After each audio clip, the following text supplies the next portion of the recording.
Friends, आप लोग कैसे हैं? आशा करता हूँ कि आप लोग अच्छे होंगे। आइए फिर से मैं आप सबको बीच happy new year AI image आप सबको बीच लेकर आया हूँ। कैसे बनाया जाता है जो गर्ल्स बॉय को गिफ्ट देते हुए। तो आइए आप सबको ले चलते अपने फ़ोन के स्क्रीन पे। फ़ोन के स्क्रीन पे जाने के बाद आप सभी को क्रोमो पे जाना है। क्रोमो पे जाने के बाद आप सभी को बिंग इमेज क्रिएटर सर्च करना है।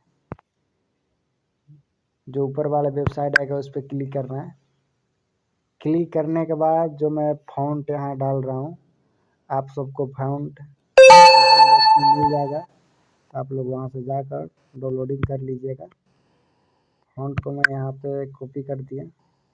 पेस्ट करने के बाद आप सभी को जो जिसका नाम लिखना है, जैसे यहाँ पे प्रियांशु लिखा है, प्रियांशु हटाकर मैं अपना नाम लिख देता हूँ अजय।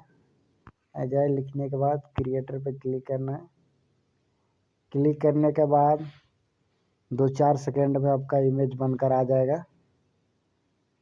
तब तक आप देखिए आप सबको बीच इमेज बन